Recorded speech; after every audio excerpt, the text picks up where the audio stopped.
सूरत शहर solar city और smart city के नाम से मशहूर सूरत अब अपनी सफलता की कहानी में एक और नया आयाम जोड़ने जा रहा है।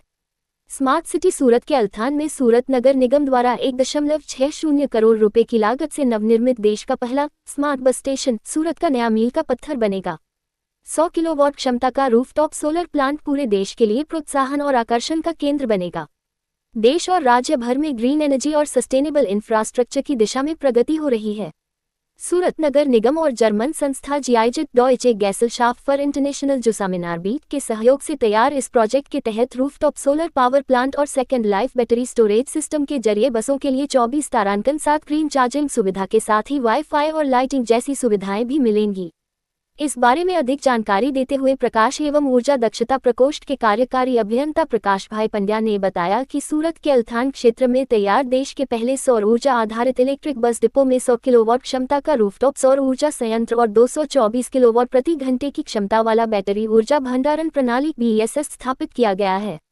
इसकी अनुमानित लागत 1.60 करोड़ रुपये है। 1.60 करोड़ रुपए की लागत से बने इस प्रोजेक्ट को पूरी तरह से जर्मन सहायता संगठन GIZ के सहयोग से क्रियान्वित किया गया है। उन्होंने आगे कहा, इस परियोजना के तहत दिन में सौर ऊर्जा से उत्पन्न बिजली को सेकेंड लाइफ बैटरी में संग्रहित किया जाता है। इसका उपयोग रात के समय इलेक्ट्रिक बसों को चार्ज करने के लिए किया जाता है। परिणामस्वरूप ग्रिड पर लोड कम हुआ है और अक्षय ऊर्जा का अधिक उपयोग संभव हो पाया है। इस परियोजना का मुख्य आकर्षण बताते हुए उन्होंने कहा कि इलेक्ट्रिक बस डिपो के माध्यम से सालाना लगभग 1 लाख यूनिट बिजली का उत्पादन होगा और लगभग 6.65 लाख रुपए की ऊर्जा की बचत होगी। इसलिए पर्यावरण की दृष्टि से यह परियोजना न केवल सूरत शहर के लिए बल्कि पूरे देश के लिए एक बेहतरीन उदाहरण बनेगी। उन्होंने कहा, ये केवल तकनीक का उपयोग नहीं है बल्कि सार्वजनिक परिवहन को हरा भरा और टिकाऊ बनाने का प्रयास है।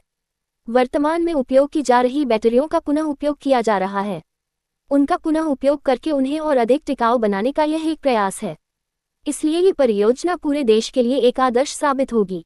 ये परियोजना सूरत नगर निगम द्वारा नेट जीरो एनर्जी और सस्टेनेबल एनर्जी के लक्ष्यों को प्राप्त करने की दिशा में एक महत्वपूर्ण कड़ी होगी। Wifi, mobile charging, LED light, पंखे और CCTV जैसी सुविधाओं से लैस ये बस स्टॉप सार्वजनिक परिवहन को ग्रीन और तकनीकी रूप से समृद्ध बनाता है। ऊर्जा की बचत और पर्यावरणीय लाभ से जुड़ा यह पायलट प्रोजेक्ट अब देश भर के शहरों के लिए एक प्रेरणादायक मॉडल बन रहा है।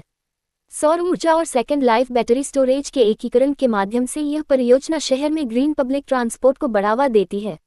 दिन में संग्रहित सौर ऊर्जा का उपयोग रात में इलेक्ट्रिक बसों और वाहनों को चार्ज करने के लिए किया जा सकता है, जिससे पावर ग्रिड पर लोड कम होगा। सूरत नगर निगम के ग्रीन मोबिलिटी और नेट जीरो के लक्ष्य तेजी से आगे बढ़ेंगे। साथ ही पुरानी बैटरियों के दोबारा इस्तेमाल से सर्कुलर इकोनॉमी के सिद्धांतों को मजबूती मिलेगी। इस मॉडल में वे विशेषताएं हैं जो भविष्य के शहरी इलेक्ट्रिक वाहन बुनियादी ढांचे के लिए एक स्केलेबल और टिकाऊ मार्गदर्शक के रूप में उभर सकती है। ये किफायती हरित प्रौद्योगिकी न केवल सूरत के लिए लाभदायक सिद्ध होगी बल्कि शहरी परिवहन के लिए एक टिकाऊ विकल्प के रूप में भी सिद्ध होगी। रिपोर्टर शकील शाह, देखते रहिए आई पब्लिक न्यूज। હું પ્રકાશ પંડ્યા, કાર્યપાલક ઇજનેર, light and energy efficiency cell, Surat મહાનગરપાલિકા. સુરત મહાનગરપાલિકાએ નેટ ઝીરો મિશન અને સસ્ટેનેબલ એનર્જી અને ગ્રીન મોબિલિટી હેઠળ ઇલેક્ટ્રિક બસ ડેપો અલથાણ ખાતે જે આવેલો છે તેમાં 100 કિલોવોટનો સોલર પ્લાન્ટ સ્થાપિત કરેલ છે. આ સોલર પ્લાન્ટની ખાસ વિશેષતા એ છે કે તે બેટરી એનર્જાઇઝ સ્ટોરેજ સિસ્ટમ છે અને તેની એનર્જી જે કંઈ યુનિટ જનરેટ થશે સોલર પાવર પ્લાન્ટના લીધે તે એનર્જીનું ઇલેક્ટ્રિક મોબિલિટી તરીકે યુઝ થશે. એટલે કે ત્યાં ઇલેક્ટ્રિક બસ ડેપો છે ત્યાં ચાર્જર હશે, તેમાં યુનિટ વપરાશે.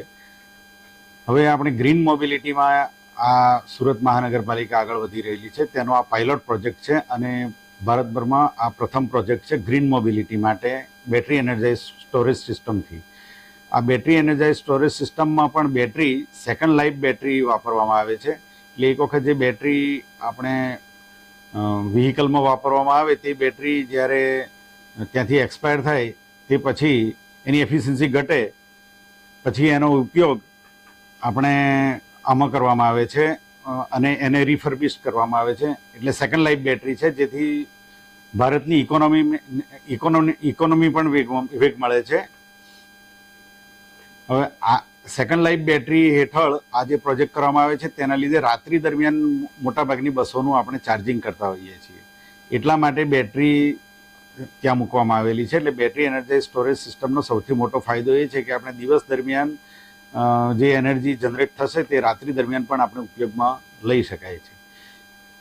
આ battery energize storage system 100 kilowatt ક્ષમતાની છે અને તેના વડે આપણે લગભગ વાર્ષિક 1 લાખ જેટલા યુનિટ જનરેટ થશે અને સુરત મહાનગરપાલિકાને અંદાજે 6.5 લાખ રૂપિયા જેટલી વીજળીમાં બચત પણ થનાર છે.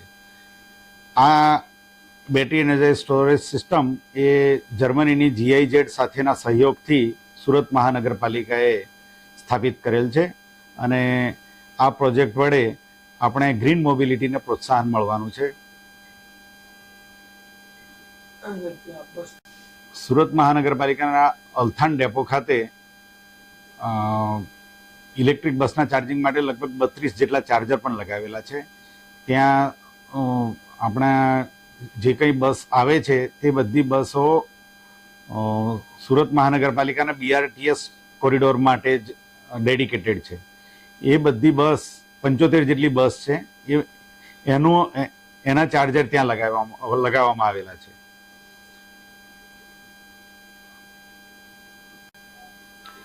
સિંગલ ચાર્જમાં ઇલેક્ટ્રિક બસ લગભગ 180 થી 200 કિલોમીટર જેટલો કાપી શકે છે. અત્યારે ટ્રાફિક કન્ડિશન પ્રમાણે આમ તો 250 કિલોમીટર હોય છે, પરંતુ સુરતના ટ્રાફિકને અનુલક્ષીને લગભગ 180 થી 200 કિલોમીટર જેટલું એક બસ કિલોમીટર કાપે છે.